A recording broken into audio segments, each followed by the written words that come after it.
अच्छा लगता है, हम हर्षित होते हैं, हमारा भी उत्साह बढ़ता है और हम प्रेरित होते हैं, हमें भी अनेक प्रेरणाएं मिलती हैं कि हमें भी अपने जीवन में ऐसे ही कार्य करने चाहिए। तो ये एक प्रेरणा पर्व जो होता है, प्रेरणा का रूप होता है। तो रक्षाबंधन का पर्व हमारे संगठन को मजबूत बनाने के लिए भी है, हमारे परिवारों को मजबूत बनाने के लिए भी है। जब परिवार मजबूत होगा, संगठन मजबूत होंगे तो समाज भी मजबूत होगा, और समाज मजबूत होगा तो राष्ट्र भी मजबूत होगा। तो हमारे राष्ट्र के लिए हमें प्रेरणा प्राप्त होती है पर्वों से कि हम अपनी संस्कृति को किस प्रकार आगे ले जाएं, ऋषियों के बताए मार्ग पर चलकर। और दूसरा, ये जो इसको श्रावणी पर्व भी बोलते हैं, रक्षाबंधन पर्व को श्रावणी पर्व का, ये श्रावण मास जो है ये श्रवण मास होता है। श्रवण मास का मतलब है कि सुनने के लिए, श्रावणी पर्व सुनने का पर्व है। किस प्रकार है कि हमारी भारतीय संस्कृति जो है वो वेदों पर आधारित है, और दूसरा हमारा जो है कृषि पर आधारित देश है। तो कृषि में 3-4 मास का ये जो समय होता है, अत्यधिक वर्षा का समय होता है। ऐसे समय में खेती भी नहीं होती और विवाह आदि भी नहीं होते। तो ऐसे समय में जो ऋषि मुनि बाहर रहते थे, तपस्या करते हैं, वो वर्षा काल में शहरों में और गांवों में आ जाते हैं और वो अपने यजमानों के यहाँ आकर प्रवचन देते हैं, रहते हैं, उनके कुल की मर्यादाओं के बारे में, वेद के ज्ञान को बांटते हैं। तो ये जो श्रावणी पर्व होता है ये लगभग 3 महीने का होता है। किंतु आजकल हम आर्य समाज, जितने भी आर्य समाज हैं, यहाँ तो हम नहीं कर पा रहे हैं अभी, 1 सप्ताह का मनाते हैं, जिसको वो वेद प्रचार सप्ताह के नाम से कहकर मनाते हैं। ये श्रावणी पर्व होता है। श्रावणी का तात्पर्य है कि जो ऋषि मुनि आते हैं वो ज्ञान के माध्यम से हमें वेदों का ज्ञान, हमारी समाज के लिए, हमारे राष्ट्र के लिए क्या मर्यादाओं का हमें पालन करना है, जिससे कि हम खुशहाल रहें, हमारा जीवन सुंदर भी हो, सुखमय भी हो। ऐसे ही जीवन को सफल बनाने के लिए जो ज्ञान प्राप्त होता है वो ज्ञान हमें सुनने और सुनाने से प्राप्त होता है। तो इसलिए जो श्रवण मास भी कहते हैं, अर्थात श्रवण काल, तो इसको श्रावणी पर्व इसीलिए नाम दिया गया कि आप वेदों को सुने, वेदों के ज्ञान को प्राप्त करें और अपने जीवन को उसके अनुसार चलाकर अपने जीवन को सुंदर, सुखमय और आनंदमय बना सकें, क्योंकि वेद ही सुख का आधार है। तो वेद के अंदर जो पारिवारिक, सामाजिक और राष्ट्रीय मान्यताएं दी हुई हैं, उनको किस प्रकार आपने अपने जीवन में ढालना है, ये हमें ज्ञान प्राप्त होता है विद्वानों से, ऋषियों से। जो हमारे विद्वान ऋषि जगह जगह जाकर ये भ्रमण करते हुए जो उन्होंने पाया होता है वो ज्ञान का वितरण करते हैं। तो ये श्रावणी पर्व भी कहलाता है।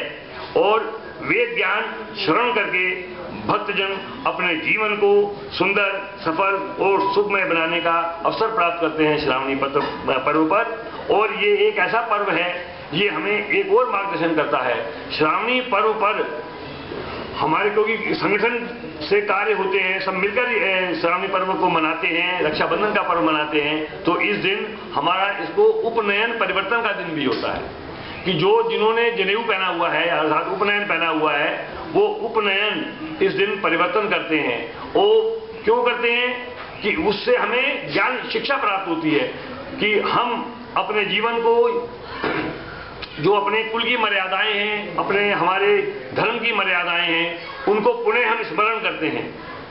जब यज्ञोपवीत परिवर्तन करेंगे तो निश्चय ही हमारे दिल में भावनाएं आएंगी उसके प्रति, तो उनसे हम अपने जीवन को सुंदर, सुखमय, आनंदमय बनाने के लिए प्रेरणा प्राप्त करते हैं। क्योंकि जब वो परिवर्तन किया जाता है यज्ञोपवीत, तो उसका मंत्र हम उच्चारण करते हैं, ओम यज्ञोपवीतम परमम पवित्रम प्रजापते सहजम पुरस्तात् आयुष्मग्रा प्रतिमुंच शुभ्रम यज्ञोपवीतम बलमस्तु तेजः। क्यों कि इससे हमें तेज प्राप्त होता है, इससे हमें बल की प्राप्ति होती है। ये शुभ्रम है, एकदम श्वेत है। श्वेत है कि हमारा जीवन भी श्वेत होना चाहिए। श्वेत रंग से हमारा जीवन, हम प्रफुल्लित होते हैं, अर्थात हमारे हृदय में किसी प्रकार का राग, द्वेष, ये वस्तुएं नहीं होनी चाहिए। हमारा हृदय सदैव श्वेत रंग का हो और हमें बल की प्राप्ति हो, तेज की प्राप्ति हो। और ये पवित्र है, परमम पवित्र, सबसे पवित्र ये है। क्यों कि ये हमें इंगित करता है कि आप अपने परिवार को, राष्ट्र को, समाज को संगठित करना चाहते हैं तो आप वेद के अनुसार जीवन को गति दें, अर्थात देव पूजन करें। और माता पिता के ऋण से ऋण होने का, देवों के ऋण से ऋण होने का और समाज के, राष्ट्र के ऋणों से ऋण होने का प्रयास करें। क्यों कि ये हमें मार्गदर्शन देता है। और इसमें 5 गांठें होती हैं यज्ञोपवीत में। 5 गांठें हमें प्रेरणा देती हैं कि आप अपने 5 कर्मेंद्रियों को और 5 ज्ञानेंद्रियों को शुद्ध रखें। जब ये शुद्ध होंगी तो आपके 5 प्राण भी शुद्ध होंगे। जब प्राण शुद्ध होंगे तो ईश्वर का वास निश्चय ही आपको प्राप्त होगा।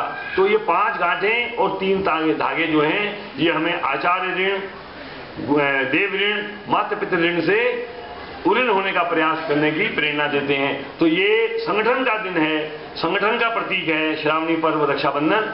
और इसी दिन, इसीलिए हमारे ऋषियों ने व्यवस्था दी कि यज्ञोपवीत भी इसी दिन परिवर्तन करें। गुरु शिष्य, गुरुकुलों में शिष्य जो है वो भी इसको धारण करते हैं और प्रेरणा प्राप्त करते हैं अपने गुरुओं से कि हम सदैव आपको वचन देते हैं कि हम अपने जीवन में वेद की मर्यादाओं को स्थापित करते हुए जीवन को गति देंगे। तो ये शिष्य गुरु परंपरा, राजा प्रजा के प्रति एक दूसरे का क्या संबंध है, उसकी परंपरा का भी निर्वाह ये हमें श्रावणी पर्व, रक्षाबंधन पर्व और यज्ञोपवीत देता है। तो हमारी सभी वैदिक मर्यादाओं का यदि हम सुचारू रूप से पालन करें तो निश्चय ही हमारा जीवन सुंदर, सुखमय, आनंदमय होगा। और आज हमें बड़ी प्रसन्नता है कि हम ऐसे अवसर पर, श्रावणी पर्व के अवसर पर और रक्षाबंधन के अवसर पर हमने इस कार्यक्रम को यहाँ श्री इंद्रमोहन तलवार जी के जन्म दिवस के उपलक्ष्य में यहाँ संपन्न किया। तो हमारी प्रार्थना है ईश्वर से कि उनको, उनके परिवार को ईश्वर शक्ति प्रदान करे, संगठन की शक्ति, इस भावना से जीवन को वो उच्चतम स्तर पर ले जाने में सफल हो। उनको ईश्वर से प्रार्थना है कि परिवार में सबको दीर्घायु की प्राप्ति हो और जीवन सुंदर, सुखमय, आनंदमय हो। ऐसी हमारी कामना है, ऐसी हमारी प्रार्थना है। ओम शांति शांति।